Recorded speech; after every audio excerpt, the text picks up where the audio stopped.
সোহাগের মা রান্নাঘরে সকলকেই স্বাগত। এখন বাজে সকাল 6টা। দেখুন আকাশটা কেমন মেঘলা। আপনারা প্রত্যেকেই হয়তো জানেন এখন স্কুলগুলো হচ্ছে মর্নিংয়ে, তাই সোহাগেরও মর্নিংয়ে স্কুল। চলুন সোহাগকে একটু ডেকে নিই। ঠিক 6:30টার মধ্যে বাড়ি থেকে বেরোতে হবে, নাহলে স্কুলের গেটটি বন্ধ হয়ে যাবে। ঝটপট করে একটি ফ্রাইং প্যানে 2টো পাউরুটি ভালো করে সেঁকে নেব, আর তার উপরে বাটারটি লাগিয়ে দেব। দাঁড়ান, ফ্রিজ থেকে বাটারটি একটু নিয়ে আসি। ব্যাস, রুটিগুলো ভালো করে সেঁকা হয়ে যাচ্ছে। এরপর একটু দিয়ে দেব বাটার। জানেন, আমাদের বাড়ির পাশে একটি চায়ের দোকান ছিল, কার্তিকের চায়ের দোকান। ওই দোকানেও এইরকমই রুটির ওপরে একটু দুধের স্বর লাগিয়ে আর ওপরে চিনি ছিটিয়ে বিক্রি হতো। 2-1 দিন পর পর সন্ধেবেলা বাবা ঠিক এনে দিত। খেতে এত সুন্দর হতো যে একটা খেলে মনে হতো আরেকটা খাই। রুটির 2 পিঠ ভালো করে সেঁকা হয়ে গেছে। এবার একটু করে লাগিয়ে নেব বাটার, আর তারপর দিয়ে দেব সোহাগকে খেতে। জানেন, এই 2 দিন ধরে খুব বৃষ্টি হচ্ছে, জামা কাপড় শুকানোর উপায় নেই। জামা কাপড় দিলে পরেই বৃষ্টি ঝমঝম করে পড়তে শুরু করে দেয়। একবার মেলে দিই, আবার কিছুক্ষণ যেতে না যেতেই তুলে নিই।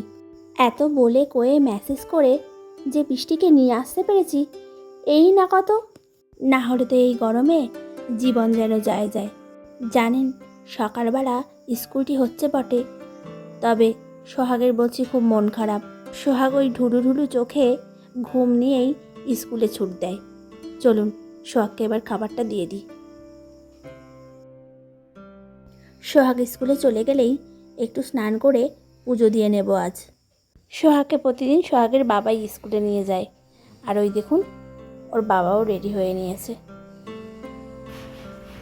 তাড়াতাড়ি খাও। চলুন, স্নান হয়ে গেছে, কটা ফুল তুলে নিয়ে আসি। জানেন, অনেক ফুল ফুটেছে আজ। চলুন ওই দিকে যাই।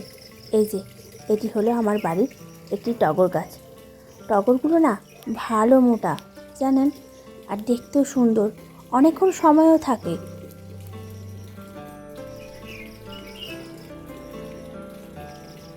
চলুন, ফুল তোলা হয়ে গেছে, আর ফুল তুলে কাজ নেই।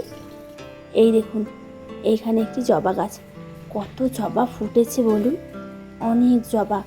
প্রতিদিনই এইরকম ফোটে জানেন, তবে গাছগুলোতে না একটু রোগও ধরেছে।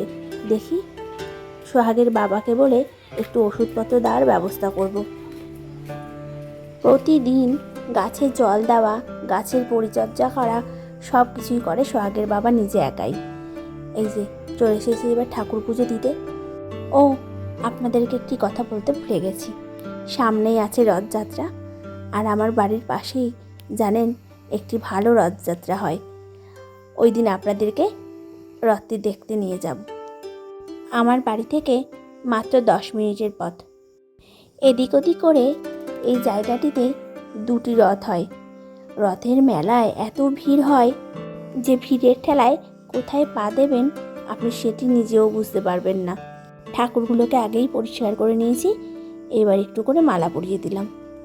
মালা না পরালে ঠাকুরগুলোকে যেন একটু কীরকম লাগে।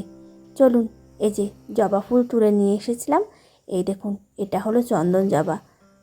আর এই যে এই টগরগুলো তো আগেই তুলে নিয়ে এসেছিলাম, আপনাদেরকে দেখালামও।